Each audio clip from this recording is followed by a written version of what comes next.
오늘 말씀은 창세기 37장 1절에서 11절의 말씀입니다. 창세기 37장 1절에서 11절 같이 한 목소리 읽습니다. 시작. 야곱이 가나안 땅 곧 그의 아버지가 거류하던 땅에 거주하였으니 야곱의 족보는 이러하니라. 요셉이 17세의 소년으로서 그의 형들과 함께 양을 칠 때 그의 아버지의 아내들 빌하와 실바의 아들들로 더불어 함께 있었더니 그가 그들의 잘못을 아버지에게 말하더라. 요셉은 노년에 얻은 아들이므로 이스라엘이 여러 아들들보다 그를 더 사랑하므로 그를 위하여 채색 옷을 지었더니 그의 형들이 아버지가 형들보다 그를 더 사랑함을 보고 그를 미워하여 그에게 편안하게 말할 수 없었더라. 요셉이 꿈을 꾸고 자기 형들에게 말하며 그들이 그를 더욱 미워하였더라. 요셉이 그들에게 이르되 청하건대 내가 꾼 꿈을 들으시오. 우리가 밭에서 곡식단을 묶더니 내 단은 이로쏘고 당신들의 단은 내 단을 둘러서서 절하더이다. 우리가 밭에서 곡식단을 묶더 그의 형들이 그에게 이르되 내가 참으로 우리의 왕이 되겠느냐 참으로 우리를 다스리게 되겠느냐 하고 그의 꿈과 그의 말로 말미암아 그를 더욱 미워하더니 요셉이 다시 꿈을 꾸고 그의 형들에게 말하여 이르되 내가 또 꿈을 꾼즉 해와 달과 11별이 내게 절하더이다 하니라.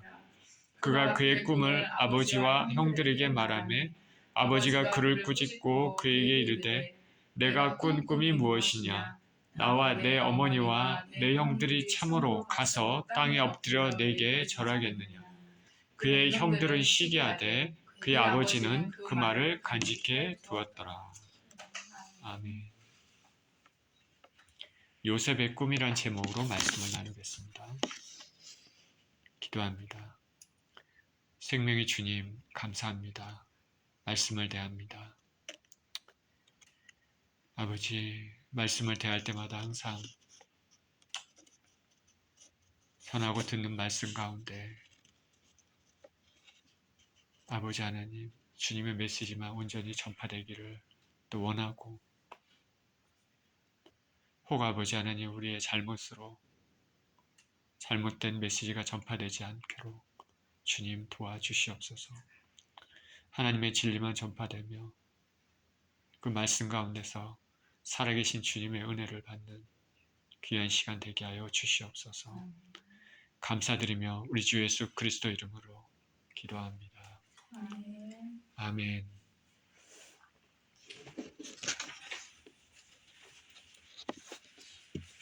삼촌 라반의 집에서 나와서 무사히 가나안에 도착한 야곱은 하나님의 은혜로 형 에서와도 화해해서 평안한 마음으로 가나안 땅에 거주하게 되었습니다. 아버지 이삭의 집을 떠나 도주하다시피 바단 아람으로 갔었지만은 그 20여 년 넘게 있는 타향살이에 하나님께서 항상 함께 하시고 지켜주셔서 우여곡절 중에도 복을 받았습니다. 처음 아버지 집을 떠날 때는 지팡이 하나 요단강을 건넜지만은 이제는 두 아내 그리고 11 아들 그리고 종들 많은 거축들을 거느리는 부자가 돼서 고향에 돌아왔습니다. 야곱은 세겜생 근처에 장막을 치고 그곳에 거하면서 지내게 되었습니다. 그런데 하루는 레아의 딸 디나가 세겜성의 여자들을 보려고 나갔다가 그 땅의 추장 세겜에게 강간을 당하는 사건이 발생했습니다. 자식이 많은 것은 고대 지금도 마찬가지지만은 어떻게 보면 많은 복이 되지만 그만큼 가정에 문제가 생길 가능성이 많습니다. 이제 좀 평안할까 가나안 땅에 돌아왔는데 근심이 또 생겼습니다. 세겜은 그 디나를 아내로 맞아들이려고 했지만은 디나의 오라비들. 시몬과 레위는 자신들의 누이를 세겜이 창녀 취급한다고 그렇게 보았습니다. 그래서 세겜의 남자들을 모두 죽이고 여자들과 아이들을 사로잡고 가축도 빼앗았습니다. 금세 이 소식이 주위 부족들에게 전파됐습니다. 세겜성은 피바다가 되었습니다. 냄새가 난 거죠. 외부에서 들어온 사람들이 그 땅의 원주민들을 죽인 것입니다. 야곱은 몹시 불안했습니다. 그들이 연합해서 자기 집을 치면 꼼짝없이 다 전멸하게 생겼습니다. 그렇게 위험한 상황인데 어김없이 우리 하나님께서 등장하십니다. 야곱을 통해 언약을 이루시겠다고 약속하신 하나님은 그 야곱에게 피할 길을 주셨습니다. 너가 이전에 고향을 떠나서 바단 아브라함으로 갈 때 외롭고 쓸쓸하게 돌베개를 베고 자다가 나를 만났던 곳, 은혜를 받아서 너가 서원했던 그곳 베델로 가라고 말씀하십니다. 하나님께서는 야곱에게 다시 한번 은혜의 장소, 그리고 서원했던 그 장소를 일깨워 주십니다. 그리고 그곳으로 야곱을 부르셨습니다. 저와 여러분의 삶에도 베델 같은 삶의 고난 가운데 하나님만이 살 길이라고 깨닫고 그 하나님을 만났던 그곳이 있을 줄 믿습니다. 그 베델 하나님의 집에서 다시금 은혜를 베푸신 하나님께 예비하기 위해서는 심령 안과 밖을 다 깨끗이 해야 됐습니다. 야곱은 사람들에게 모든 우상을 버리라고 말합니다. 그리고 귀고리도 버리고 옷도 갈아입자라고 얘기합니다. 하나님 앞에 정결한 마음으로 나가려고 하는 것입니다. 저와 여러분도 우리 하나님 앞에, 우리 주님 앞에 나갈 때 항상 이런 마음으로 나가야 됩니다. 하나님께서는 베델에서 야곱에게 다시금 나타나셔서 그에게 복을 주셨습니다. 그리고 언약을 다시 한번 확언하셨습니다. 야곱은 이에 돌기둥을 세우고 그 위에 전제물을 붓고 또 기름을 붓고 그곳 이름을 베델이라 불렀습니다. 즉 하나님의 집이라는 뜻입니다. 그 후에 베델을 떠나 야곱은 이동을 했었는데 에브랏 근처에서 야곱의 아내 레아와 라헬 중에서 라헬이 산고의 고통을 겪었습니다. 난산입니다.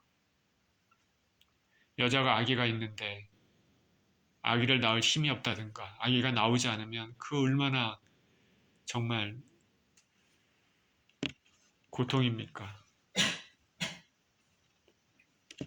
근데 라헬의 산고는 생명을 위협하는 산고입니다. 결국 라헬은 아기 베냐민을 낳고 세상을 떠났습니다. 그토록 갖고 싶었던 아기 요셉이 있고 이제 베냐민까지 얻게 됐지만은 베냐민을 젖물리지도 못하고 세상을 떠났습니다. 야곱은 에브랏, 지금 이름으로 베들레헴 근처에 그녀를 장사하고 에델 망대를 지나 장막을 쳤습니다. 그런데 그 후에 장자 르우벤이 서모 빌하와 통간을 저지르는 일이 발생했습니다. 막장 드라마에만 나올 만한 사건입니다. 야곱은 충격을 받았습니다. 근데 아무 말도 하지 않았습니다. 이 사건으로 인해서 르우벤은 장자지만 야곱의 축복을 받지 못했습니다. 이스라엘 역사에서 르우벤 지파에서는 어떠한 사사도 선지자도 왕도 나오지 않았습니다. 르우벤은 육신으로는 장자였지만은 그 후손들은 장자 지파로서의 영향력이 없었습니다. 자, 우리가 창세기를 보면서 야곱집을 이렇게 이야기를 살펴보면서 무엇을 알 수 있습니까? 참 많은 일들이 일어나는 가정이라는 것을 알 수 있습니다. 우리 인생사와 똑같습니다. 우리 인생사도 이런저런 일들이 일어납니다. 성경은 이러한 보통 사람들의 삶 가운데 하나님께서 개입하셔서 당신의 구속사의 뜻을 이루시고 계신다는 것을 알 수가 있습니다. 완전하지 못한 인간 가운데 완전한 하나님께서 역사하셔서 그들을 통해서 하나님의 뜻을 이루십니다. 예수님께서 12제자를 택하셨을 때 12제자가 다른 사람보다 특별한 일, 특별하게 뛰어나거나 그래서 선택한 것은 아닙니다. 보통 사람들과 다름이 없었습니다. 그리고 우리가 잘 알다시피 믿음도 들락날락합니다.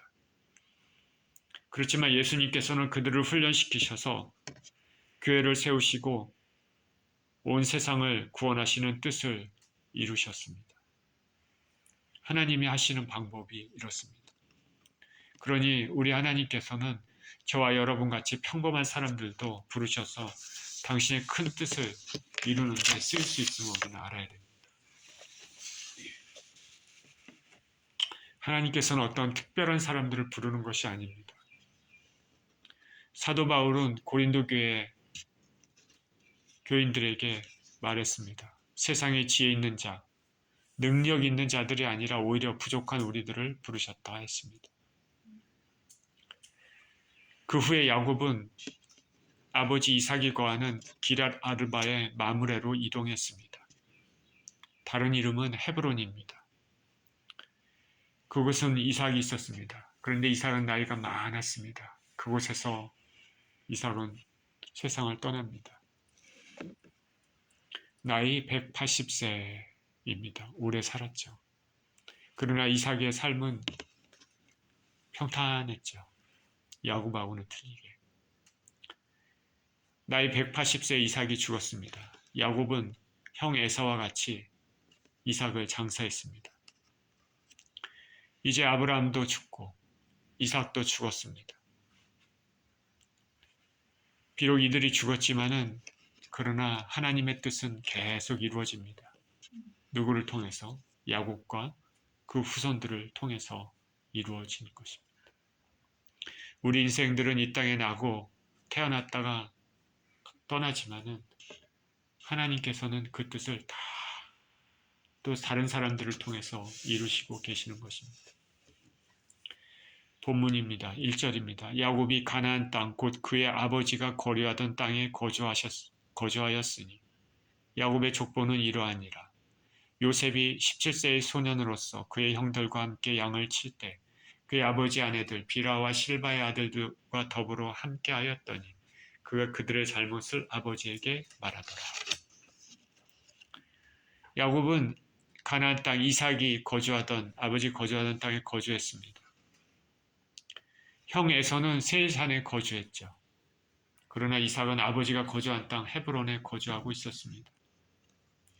언약의 상속자인 야곱과 언약에서 멀어진 에서가 서로 다른 곳에 거주하고 있다는 것을 보여주죠. 에서는 세일산, 야곱은 약속의 땅 가나안입니다. 이제부터는 창세기의 이야기가 요셉의 이야기를 중심으로 자리를 잡습니다. 이전에는 아브라함, 이삭을 중심으로 전개되었다가 이제는 요셉을 중심으로 아브라함, 이삭, 야곱을 중심으로 전개됐던 이야기가 이제는 요셉을 중심으로 전개가 되는 것입니다. 아브라함, 이삭, 야곱, 이 족장시대죠. 족장시대가 이제 막을 내리고 출애굽시대의 배경을 제공하는 요셉의 역사에 대한 이야기입니다. 성경은 모든 것이 구속사에 초점을 맞추고 있습니다. 하나님의 관심은 인생들의 구원입니다. 당시에 많은 사람들이 지구 곳곳에 흩어져 살고 있었겠지만 하나님의 눈은 야곱의 가족, 이제는 특히 요셉의 생에 초점이 맞추어져 있습니다. 하나님의 눈과 사람이 생각하는 눈은 틀린 것이죠. 요셉이 17세 됐습니다. 요셉은 라헬의 아들입니다. 야곱이 늦게 얻은 늦둥입니다. 야곱이 더욱 사랑했던 라헬의 첫 아들이기 때문에 매우 귀한 자식입니다. 요셉이 그의 형들과 함께 양을 치고 있었습니다. 그의 아버지 아내들, 빌하와 실바의 아들들과 함께입니다. 빌하와 실바는 라헬과 레아의 여종이죠. 이들의 아들들이라고 했기 때문에 단과 납달리, 갓과 아셀입니다. 과거 레아와 라헬은 사이가 좋지 않았죠. 그렇기 때문에 이 연관에서 야곱은 요셉의 어머니 라헬이 죽은 후에 요셉을 첩의 소생들과 함께 지내게 배려한 것으로 보이기도 합니다. 이들과 함께 요셉은 양을 치고 있었습니다. 그런데 그들이 무슨 잘못을 했는지 모르지만 요셉이 형들이 잘못한 것을 보고 아버지에게 말했습니다. 여기 본문에는 그렇게 잘못한 것을 배드 레포트 아버지에게 보고했다라고만 나와 있기 때문에 구체적인 것은 잘 모릅니다. 요셉이 형들의 잘못한 것을 보고 같이 그렇게 하자. 근데 요셉이 거부하고 그렇지 않을 수도 있습니다. 그리고 이 형들의 잘못이 오랜 기간에 했던 것인지 아니면 한 번 실수인지 아니면 야곱이 얘네들이 어떤 잘못을 하는 것을 알고 있었기 때문에 요셉에게 뭘 하는지 이렇게 살펴보라고 얘기했을지도 그거는 모릅니다. 어쨌든 요셉은 잘못한 것을 아버지에게 일러 바쳤습니다. 잘못을 아버지에게 일러 바친 것은 당연히 형들 입장에서는 기분이 좋지 않았겠죠.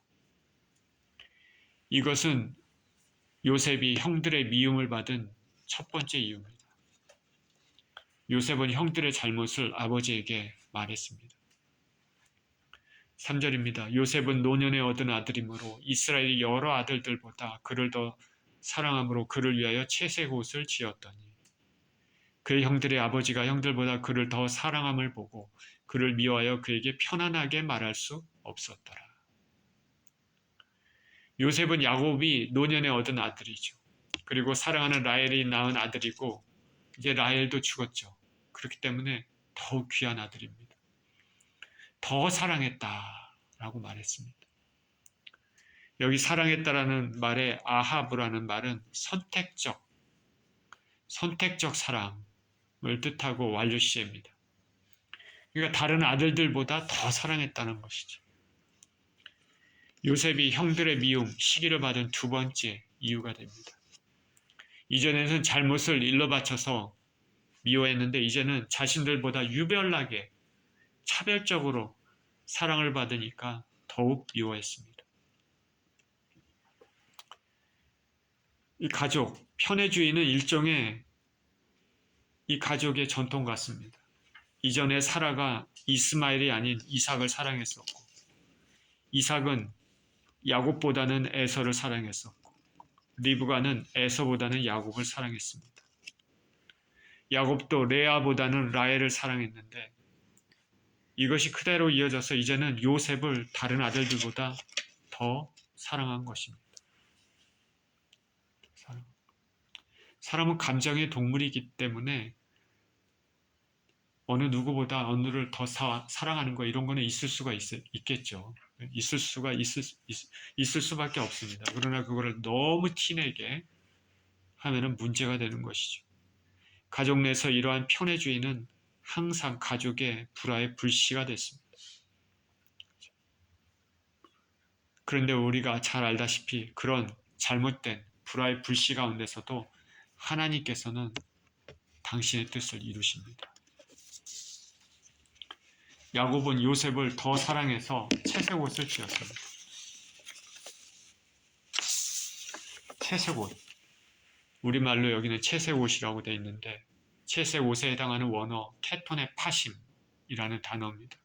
그래서 해석하기가 쉽지 않은데 많은 학자들은 원어로 케토넷 80은 긴 옷, 그것을 뜻하는 케토넷과 손 혹은 발을 뜻하는 파심이 합쳐져서 소매가 달린 긴 옷을 나타낸다고 해석합니다. 그러니까 옷이 있는데 그냥 짧은 이런 옷이 아니라 이렇게 긴 옷, 소매까지 이렇게 쭉 달린 긴 옷입니다. 멋있죠, 그죠? 예. 제사장들이 입었던 옷같이 아주 멋있는 옷입니다. 영어 성경, NIV 영어 성경에서는 richly ornamented라고 번역했습니다. 멋지게 여러 가지게 꾸며진 옷입니다. 또 다른 학자들은 ESV 영어 성경에서는 many color, multi color라고 얘기했습니다. 그리고 우리말 여기 성경에서도 제가 오늘 한 것은 개정 성경인데 거기도 채색 옷이라고 번역했습니다. 그러니까 단순한 단색 옷이 아니라 여러 색을 수놓은 옷일 것입니다. 어느 번역이 더 의도에 맞는지, 원 의도에 맞는지 모르지만 어찌됐건 참 특별하게 귀한 옷입니다. 과거 우리 조상들도 색동저고리를 귀하게 여겼죠. 고대시대 때는 얼마나 귀하겠습니까? 고대시대 때 이 긴 소매옷, 팔까지 쭉 늘어지는 이 긴 소매옷이나 채색 옷은 특별한 지위를 상징하기도 합니다. 옷은 고대시대 때, 지금도 가끔 그러지만은 옷은 그 멋있다 아시다 그게 아니라 그 사람의 지위를 상징합니다. 지위를. 그러니까 요셉은 나이가 어렸지만은 야곱은 요셉을 그렇게 귀하게 생각한 거죠. 형제들보다 더 높게 이렇게 쳐준 것입니다. 그리고 여기 지었다라는 단어, 외화사는 습관적인 의미를 지니고 있습니다. 즉 요셉의 옷이 낡아질 때마다 그 옷을 만들어주곤 하였다라는 뜻을 가지고 그런 의미를 함축한다는 것이죠. 요셉을 향한 야곱의 편애를, 깊은 편애를 보여줍니다. 그리고 요셉에 대한 기대도 있었을 것입니다.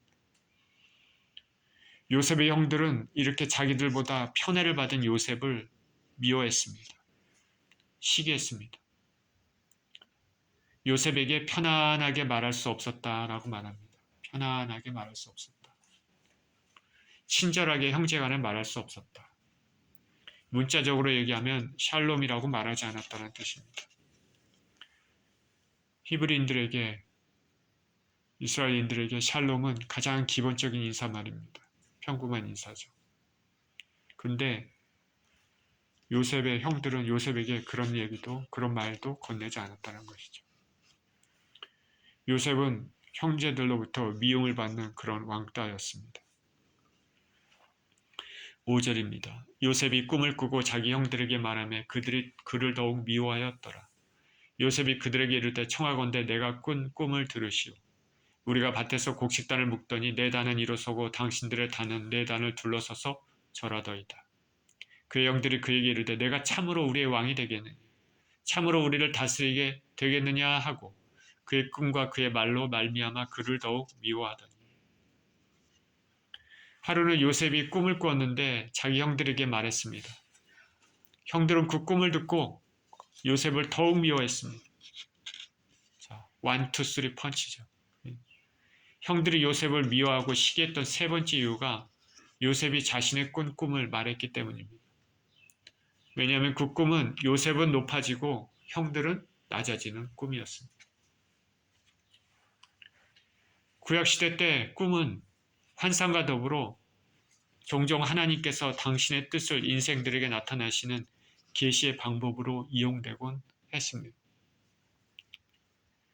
꿈이 그냥 일반적으로 생리학적으로 꾸는 꿈도 있지만은 하나님께서 계시의 뜻으로 전해주는 그런 꿈도 있죠. 요셉의 지금 꿈이 바로 그런 것이죠.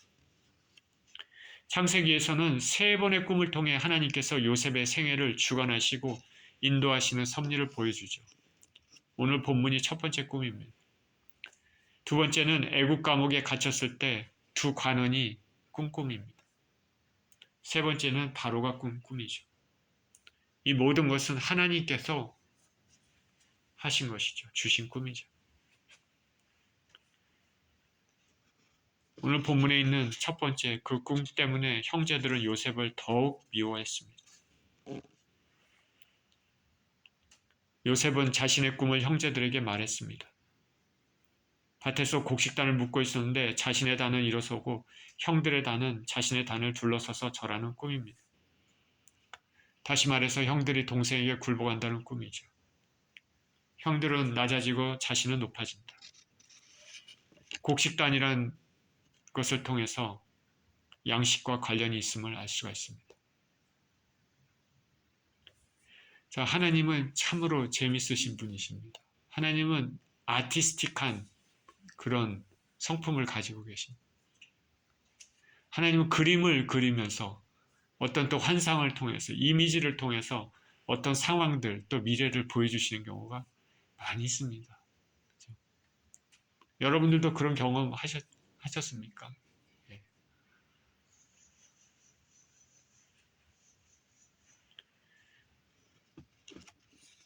곡식단이란 말을 통해서 양식과 관련이 있음을 알 수 있습니다. 이것은 후에 요셉의 형들이 애굽의 총리가 된 요셉 앞에 양식을 구하기 위해 엎드려 절함으로써 그대로 성취됐습니다. 어찌 보면 요셉의 이런 행동은 철이 없는 영악했다면 말하지 않았을 것인데 요셉의 성격이 모나거나 내부적인 어떤 강렬한 충동에 의해서 말하게 된 것 같습니다. 요셉 자신도 그 뜻을 알았겠죠.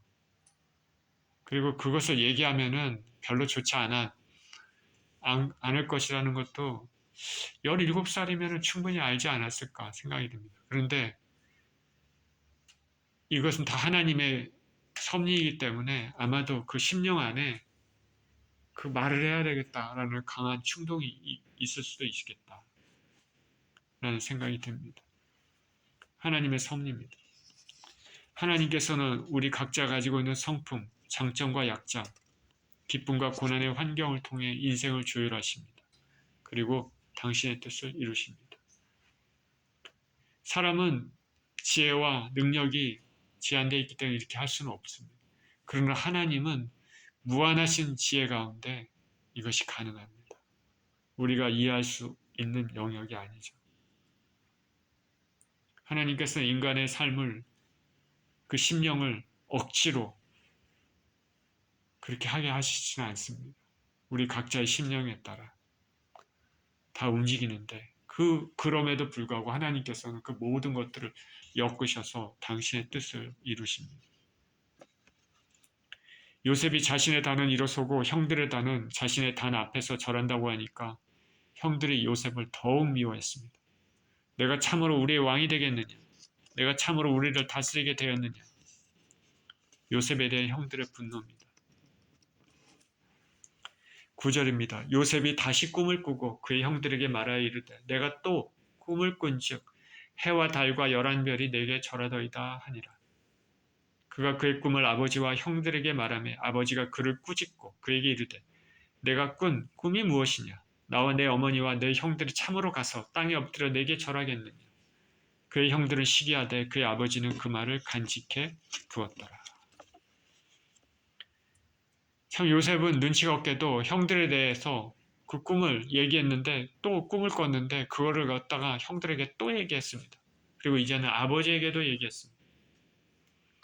눈치가 참 없죠. 그러나 말씀드렸다시피 그 10년 가운데 어떤 하나님께서 주시는 강렬한 그 압박이 있었을 수도 있습니다. 두 번째 꿈은 해와 달과 11별이 자신에게 자라는 그런 꿈입니다. 해와 달은 아버지 어머니를 뜻합니다. 11별은 11명의 형제들을 뜻합니다.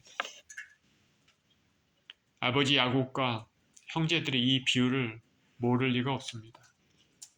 첫 번째 꿈과 유사하게 해와 달과 11별이 요셉에게 절했습니다. 야곱은 이것을 듣더니 요셉을 꾸짖었습니다. 나와 내 어머니와 내 형들이 내게 땅에 엎드려 절하겠느냐? 고대 가부장적 제도에서는 형이 동생에게 더군다나 부모가 자식에게 엎드려 절한다는 것은 상상할 수 없는 일입니다. 부모와 자식 간의 관계는 굉장히 엄격합니다. 고대에서요. 특히 이스라엘에서요.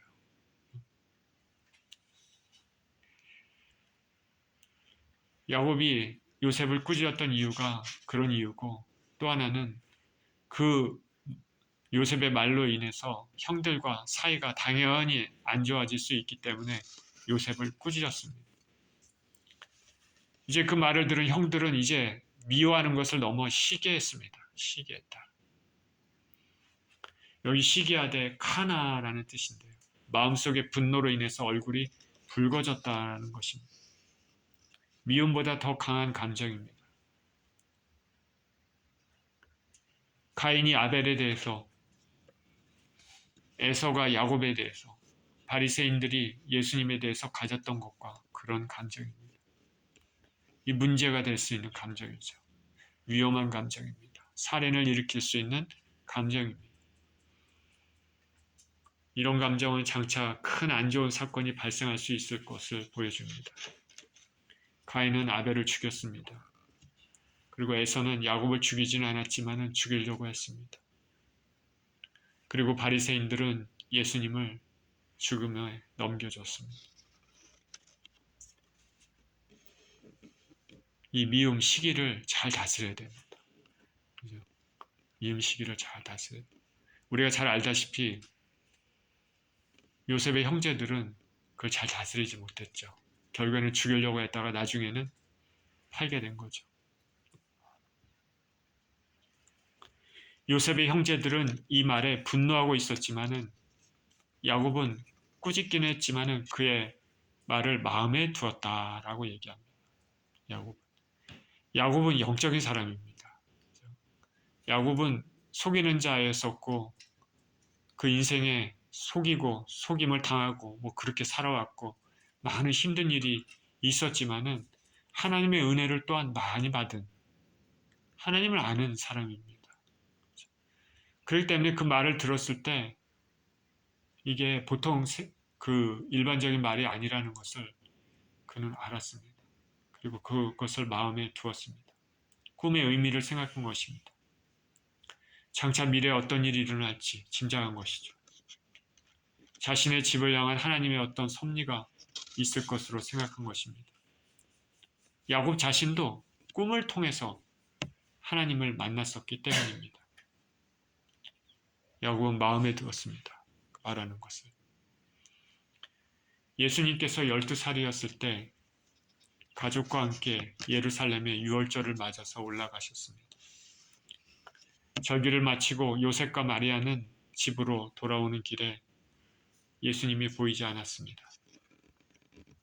그래서 다시 예루살렘으로 되돌아갔습니다. 그런데 예루살렘에서 성전에서 어린 예수께서 선생들과 함께 앉아 듣기도 하고 묻기도 하는 것을 봤습니다. 요셉과 마리아는 거의 하루길을 되돌아가서 예루살렘에서 성전에서 예수님을 발견했기 때문에 예수님께 말합니다. 어찌하여 우리에게 이런 일을 했냐? 이렇게 물었습니다. 예수님께서 말씀하셨습니다. 내가 내 아버지 집에 있어야 될 줄을 알지 못하셨나이까? 자, 요셉과 마리아는 어린 예수지만은 이 말을 듣고 이해하지를 못했습니다. 무슨 말일까? 그런데 마리아는 그 말을 마음에 간직했다라고 성경은 얘기를 합니다. 생각했다라는 것이죠. 여기 야곱도 마음에 불편한 감이 있었겠지만 요셉의 말을 귀담아 듣고 마음에 두었습니다. 창세기 후반부를 장식하는 오늘 본문은 족장시대의 막을 내리고 출애굽시대의 배경을 제공하는 요셉의 역사에 대한 기록입니다. 그가 어떻게 이제 애굽으로 내려가겠는지의 그 배경을 보여줍니다. 오늘 본문을 통해서 우리는 몇 가지를 생각해 볼 수 있습니다. 먼저는 가족 내에 편애하는 것은 항상 불화의 불씨를 남겨둘 수 있다는 것이죠. 야곱의 가정을 보았지만 우리 주변에서도 가정 내 편애주의로 인해서 형제, 자매 간 불화가 생기고 부모와 자식 간에도 불화가 생기는 것을 종종 볼 수 있습니다. 종종 보죠. 흔하게 보죠. 본문에서 가장 많이 등장하는 단어가 미움입니다. 여기 형제들이 처음에는 미움으로 나중에는 시기심을 가졌다고 했습니다. 이 시기심이 심해지면 살인으로까지 이어질 수 있는 것이죠. 잘 알듯이 형제들이 처음에는 요셉을 주기로 했다. 나중에는 노예로 팔았습니다. 우리는 삶을 살면서 어떤 한 사람을 지나치게 편애하는 것은 이것은 인간관계를 망칠 수 있다는 것을 우리는 알아야 되겠습니다. 또한 본문에서 알 수 있는 것은 하나님께서는 이런 불완전한 가정과 인간관계에서도 하나님이 작정하신 뜻은 이루어진다는 것입니다. 꿈을 말했다고 해서 죽이려고 한 것과 노예로 팔아 애굽에 끌려간 것 모든 것은 하나님의 뜻을 이루는 과정입니다. 하나님께서 한번 작정하시고 약속하신 것, 그 언약은 반드시 이루십니다. 하나님은 인생이 아니시니 시건치 아니하시고 인자가 아니시니 거짓말을 하실 수 없습니다. 말씀하신 것은 반드시 이루십니다. 이 말은 저와 여러분이 불완전해도 성품과 믿음이 온전치 못하지만은 우리가 의도적으로 우리 자신이 자발적으로 완전히 주님을 떠나지 않는 이상 주님은 우리 손을 붙잡고 계시고 우리를 향한 구원을 반드시 이루실 것입니다. 또 마지막으로 하나님께서는 당신의 눈을 이 세상 누구보다도 택한 자들을 향하고 있다는 것을 알아야 되는 것입니다. 본문 당시에 지구상에 많은 사람들이 흩어져 살고 있었을지라도 주님의 관심은 야곱의 가정이었습니다. 이 가정을 통해 하나님께서는 일령한 구속의 뜻을 이루셨습니다. 하나님은 지금도 당신의 자녀들에게 특별한 관심을 가지고 계십니다. 저 여러분이 진정으로 예수님을 믿어 하나님의 자녀라면은 하나님께서는 낮이나 밤이나 우리가 느끼고 있지 않고는 우리를 눈동자같이 지켜보고 계심을 우리는 믿어야 되겠습니다.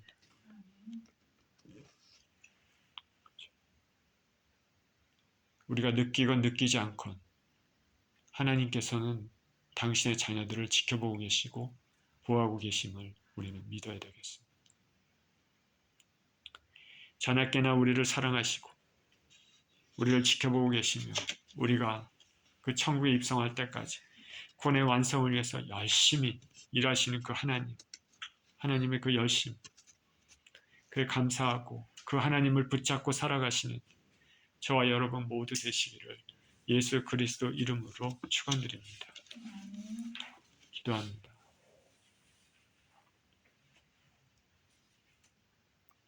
존귀하신 아버지,